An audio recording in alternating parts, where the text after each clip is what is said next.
আসসালামু আলাইকুম dear viewers, আশা করি আল্লাহর রহমতে আপনারা সবাই অনেক অনেক ভালো আছেন। স্বাগতম জানাই বেসিক মাইক্রোসফট ওয়ার্ডের নতুন এই পর্বে। তার আগে একটি কথা বলে নেই, চ্যানেলটি সবাই সাবস্ক্রাইব করে রাখবেন এবং পাশে থাকা বেল আইকনটি বাজিয়ে দিবেন। তো ভিউয়ার্স, কথা না বাড়িয়ে চলে যাই মূল ভিডিওতে। তো আমি গত পর্বে এমএস ওয়ার্ড ডকুমেন্টটি ওপেন করে নিলাম। অনেক সময় আমাদেরকে একটি ডকুমেন্টের কিছু কিছু অংশ হাইলাইট করতে হয়।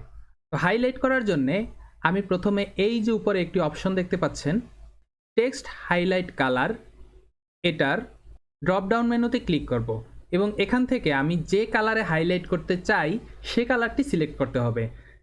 আমরা সবাই সাধারণত হলুদ কালার ব্যবহার করি, তাই আমি হলুদ কালার সিলেক্ট করে নিলাম।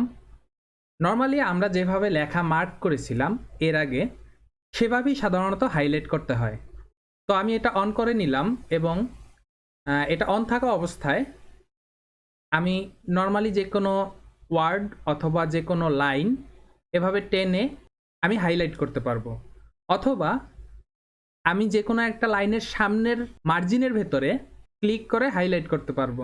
এছাড়া আমি যদি পুরো একটা প্যারা হাইলাইট করতে চাই, তাহলে নর্মালি সামনে ডাবল ক্লিক করলেই যে প্যারার সামনে আপনি ডাবল ক্লিক করবেন, অর্থাৎ যে প্যারার মার্জিনের ভিতরে আপনি ডাবল ক্লিক করবেন, সেই প্যারাটি হাইলাইট হয়ে যাবে। এবারে আসি, আমাদেরকে মাঝে মধ্যে একটা বক্সের ভিতরে লেখা অ্যাড করার প্রয়োজন হয়।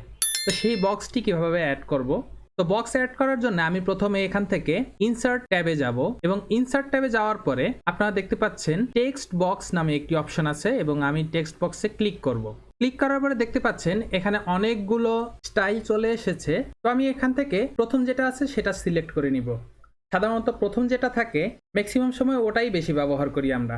তো এখানে দেখতে পাচ্ছেন টেক্সট বক্সটিকে অন্যান্য যে লেখাগুলি ছিল তারা জায়গা ছেড়ে দিয়েছে, কিন্তু আমি চাইছি আগের এই লেখাগুলো যাতে নিজের জায়গাতেই থাকে। তো আমি সেটা করার জন্য প্রথমে কার্সরটি এই পজিশনে নিয়ে যাব, অর্থাৎ এই যে লাইন দেখতে পাচ্ছেন এই লাইনের ভিতরে মাউস পয়েন্টার নিয়ে যাওয়ার পরে একটা প্লাস চিহ্নের মতো দেখা যাবে এবং প্লাস চিহ্ন দেখা যাওয়ার পরে আমি নর্মালি রাইট ক্লিক করব। রাইট ক্লিক করার পরে র্যাপ টেক্সট এবং র্যাপ টেক্সট থেকে বিহাইন্ড টেক্সট, অর্থাৎ আমি যদি বিহাইন্ড টেক্সট ইউজ করি তাহলে বক্সটি লেখার পিছনে চলে যাবে, আর আমি যদি ইন ফ্রন্ট অফ টেক্সট এটা ব্যবহার করি তাহলে বক্সটি লেখাগুলির সামনে চলে আসবে। দেখতে পাচ্ছেন আগের এই প্যারাটি তার নিজের স্থানেই রয়েছে আর এই টেক্সট বক্সটি সবকিছুর সামনে আছে।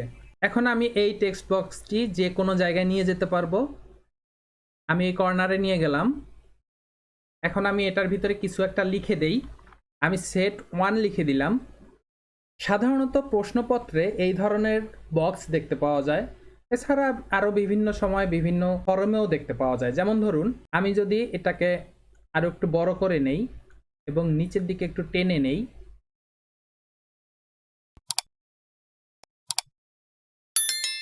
এরপর আমি এটাকে সেন্টার করে দিলাম এবং একটা এন্টার দিয়ে দিলাম এবং এখানে লিখে দিলাম ফটো। অর্থাৎ দেখতে পাচ্ছেন এই বক্সটি অনেক জরুরি একটি বক্স এবং এটা মাঝে মাঝেই আমরা বিভিন্ন কাজে ব্যবহার করে থাকি। অনেক সময় কম্পিউটারে থাকা কিছু অথবা যে কোনো ওয়েবসাইটের ইউআরএল মাইক্রোসফট ওয়ার্ডের ডকুমেন্টে লিঙ্ক করতে হয়। তো যে কোনো কিছু লিঙ্ক করার জন্যে আমি প্রথমে হাইলাইট সরিয়ে নিচ্ছি, নো কালার করে নিচ্ছি। আমি এই ডকুমেন্ট ওয়ার্ডটিতে কিছু একটা লিঙ্ক করব। তো লিঙ্ক করার জন্য আমি প্রথমে ডকুমেন্ট ওয়ার্ডটি মার্ক করে নিলাম। এরপরে আমি ইনসার্ট ট্যাবে ক্লিক করলাম। ইনসার্ট ট্যাবে ক্লিক করার পরে এখানে দেখতে পাচ্ছেন লিঙ্ক নামে একটি অপশন আছে, অ্যাড এ হাইপার লিঙ্ক। আমি এই লিঙ্ক ক্লিক করলাম। ক্লিক করার পরে দেখতে পাচ্ছেন আপনি কম্পিউটারের যে কোনো একটা ফাইল যদি অ্যাড করতে চান সেটা এখান থেকে অ্যাড করতে পারেন, অথবা আপনি চাইলে কম্পিউটারের যে কোনো একটা ফোল্ডার থেকে আপনি যে কোনো ফাইল এখানে লিঙ্ক করতে পারবেন। অথবা আপনি যদি কোনো ইউআরএল লিঙ্ক করতে চান তাহলে নিচে একটি অপশন দেখতে পাবেন অ্যাড্রেস নামে, এখানে আপনি লিঙ্কটি পেস্ট করে দিবেন অথবা লিখে দিবেন। আমি একটি লিঙ্ক এখানে পেস্ট করে দিচ্ছি, ওকে করে দিলাম। তো দেখতে পাচ্ছেন এই লেখাটির কালার একটু ভিন্ন হয়ে গেছে এবং লেখাটির উপরে কার্সর নেওয়া মাত্র উপরে লিঙ্কটি দেখা যাচ্ছে। আমি যদি এই লিঙ্কটি ওপেন করতে চাই তাহলে নর্মালি কন্ট্রোল প্রেস করে ধরে রেখে এটার উপরে ক্লিক করলেই লিঙ্কটি ওপেন হয়ে যাবে। তো ভিউয়ার্স, এই ছিল আজকের ভিডিও। আজকের মতো এ পর্যন্তই।